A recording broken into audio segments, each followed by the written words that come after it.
Do you own and love your Switch, but you don't own a 3DS? You should probably change that, because in a lot of ways, it might actually be the most important Nintendo system to keep a hold of.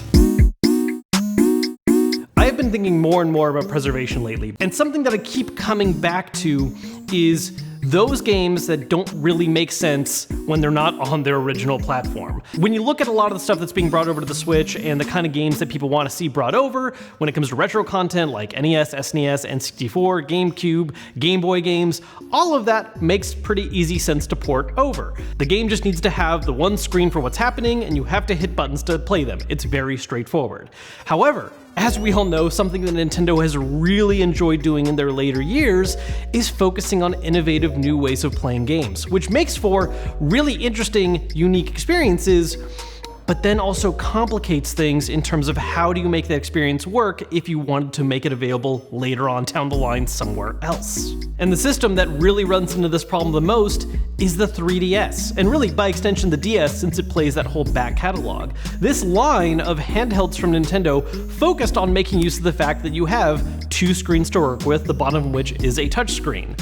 And that doesn't really necessarily easily translate over to other systems. And you can already see how this has happened a little bit with some attempted ports on the Switch. I mean, some of them have worked out fine. For instance, Hyrule Warriors Legends, right? This was a game that, well, also came out on the Wii U, but it never really relied on making use of both screens. It was just kind of a handy menu tool. So porting that over to the Switch, super easy, not a problem. But then you look at something like, say, The World Ends With You, which just got its newest sequel with Neo. The original game made use of the two screens on the DS for a unique combat system that could not be replicated at all on the Switch, requiring them to redo the entire combat system when the game was ported. And the general reaction to that was, it just wasn't really as good at all. I mean, it was still a fine game, and there was some bonus content that made it worth playing, especially for fans of the original, but the one thing that myself and I think a lot of others kept coming back to was, yeah, it's cool that this game's on the Switch now, but it's not actually the game I fell in love with. And The World Ends With You is not the only game where this is the situation, by the way. While there are a lot of DS and 3DS games where the second screen is really only used as a menu and that's it, there are plenty of titles that use both screens in an interesting way, including major first-party Nintendo stuff like Mario & Luigi Bowser's Inside Story.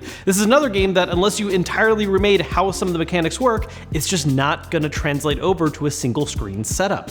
And the thing is, even games that don't necessarily have to have two screens still end up having a bit more of an uphill battle when it comes to being ported to modern systems. Because even if it's just something like, oh, there's a menu screen on the top screen, or there's a map, that still ends up requiring the game to have additional effort put into bringing it on modern systems where they have to change some of the UI and interface to make sense, as opposed to something that could just be run under an emulator like how some of the SNES games are being handled. And so the importance of actually owning a 3DS to have access to these titles is actually a lot more meaningful than some of these other older systems. For instance, I love the SNES. It's my favorite retro system from Nintendo, but honestly, at the end of the day, I don't have to own an SNES to play a lot of those classic games. I do, because I went out of my way to actually own a bunch of them, but a lot of the games I really love, not all of them, but a lot of them have been made available elsewhere, whether that's from individual games getting their own port jobs to current systems or on PC, games getting released via Nintendo Switch Online, some games being put on the Virtual Console for, again, the 3DS. There are ways of accessing these titles still. Now, one thing to keep in mind is that the 3DS has not been discontinued for that long. The last models of the system were still being made until early 2020, and so it is possible that we're just kind of in this odd middle area right now where, yeah, maybe eventually Nintendo does release another system that makes use of dual screens where these games could be ported, or maybe they end up continuing the DS line in some kind of very specific way. And there are actually ways for the Switch as a system to handle DS games in a way that wouldn't necessarily be optimal, but would certainly work. For instance, having you flip the tablet so it's set up in vertical mode and split the screen off to where you have the bottom screen that's still a touchscreen for the Switch, with gameplay happening on the top half like on the top screen. It's not going to make use of the full real estate, it's not going to control quite as seamlessly or hold the same, but hey, it would work. Now, is this something that I actually see Nintendo going for and doing? Probably not. I mean, we already have ports of DS games that avoided that kind of style of setup entirely in favor of just redoing the gameplay to begin with, and that does come with the additional problem of being something that only works in handheld mode, not in dock, which I don't think is something that really interests Nintendo. Another reason why I've been thinking about this a lot lately is because if you pay attention at all to used game sales, the original DS and also the 3DS to an extent have really started to go up in price a lot because I think more and more people are beginning to have this realization. Collector's edition commissioned versions of systems and some specific games that got limited production have always suffered from getting very high price points after release, but we're now seeing lots of fairly standard, what used to be mainline titles, go for quite a bit of money to pick up now. And even just a regular version of the 3DS XL can go for a few $100s. Is it possible that this is just a temporary panic where prices are going to stabilize and go back down eventually? Probably not, no. A lot of these are going to hit a new kind of plateau where that is where the price is going to sit. There's always going to be some fluctuation up and down, but honestly, the prospect of collecting and gaining access to some of these titles is only going to get more and more expensive. Which is why it's important that if you have any remote interest at all of being able to access this library of games, you gotta go for it, like right now. Sadly, for original DS games, those are just going to keep getting more and more expensive, and it's going to get harder and harder to track down these titles. With 3DS, you at least have the option of still being able to buy these games digitally on the eShop for their regular MSRP, rather than paying the higher costs of collectible physical editions. Now, the thing with that is, eShops are not eternal. We've already seen this happen with PlayStation, where they were talking about bringing down the PSN store, and they have now at least prolonged when they're going to do that because of fan backlash. But Nintendo, for instance, has permanently closed down previous digital storefronts like on the Wii. Now that happened 6 years after the discontinuation of the Wii, which means we have some time for the 3DS, but it is an inevitability to keep in mind. And one other bad sign we have right now is that at least in Japan, we know that starting in 2022, the eShop on 3DS will not take credit cards, making it even more difficult to buy these games. If any of this is resonating with you and you're starting to think, oh man, maybe I should go out and pick up a 3DS, there are quite a few to choose from, by the way. 6 different models if you haven't been paying attention in the past. And here's just a really quick wrap-up of how each one goes. You have the original set of the 3 older 3DSs that can't play certain games. The original model, which is just a small system, not super comfortable to use, but it does get the job done. The 3DS XL, which has bigger screens, bigger body, generally a little more comfortable to use. And then the original 2DS that doesn't have the 3D function. It's the only DS that does not have a clamshell design. Instead, it's this slate thing that a lot of people made fun of at the time, but if I'm being honest, I actually found it to be really comfortable, and it was my go-to for a long time.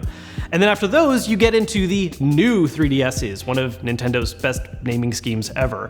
The important thing about the new systems is that there are a handful of games that require the new 3DS to be able to be played, as well as a number of games that don't necessarily require the new model, but do actually end up running a lot better, and generally you should just try to play them on the new one if possible. One of the biggest things, though, is also the inclusion of the SNES Virtual Console. You cannot buy, download, and play SNES games on the older models of 3DS. And the SNES Virtual Console has a number of great titles you can pick up to play on the go, including many of which are still not available on the Nintendo Switch, probably most notably Earthbound. Like with the original models, the new ones come in the smaller size, the XL size, and then the 2DS XL is where things get a little bit different and a little weirder. Unlike the original 2DS, it is actually a clamshell. It has the larger screens like the XL, bigger body, but it does have a couple downgrades compared to the other models, like having not as good of speakers, and one of the kind of weirdest things, a guaranteed non-IPS panel.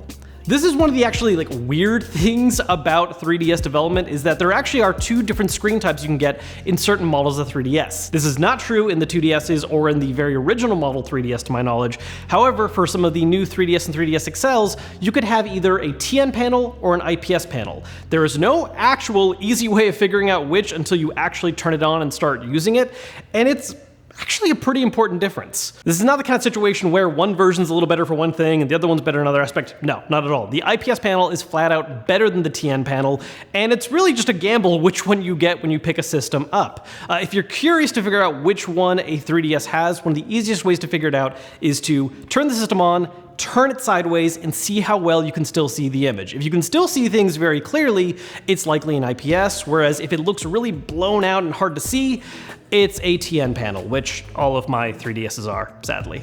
I will say, having a TN panel is not the end of the world, although there is some variance between those as well. Some of them have noticeably yellow screens, other ones look more or less fine, but if you're able to track down an IPS panel and you want to have the best experience possible with the 3DS, that is the way to go if you can do it. The reason I wanted to make this video isn't because I wanted to try and instill some kind of collector mentality in people. This isn't about telling you to go out of your way to pay for expensive systems and buy expensive games just because of having them as totem. That's not what this is about. What I care about is making sure people have access to great gaming experiences that might not be made available elsewhere in the future. And no system is in greater danger of this in my mind than the DS. There are so many great games on the DS and 3DS that, just by virtue of the fact that the system made use of dual screens, makes it harder, more difficult, and less likely that they're going to get ported to later systems. Yeah, we've had a couple ports, but it's not going to be the majority of the system, not to the extent that we're seeing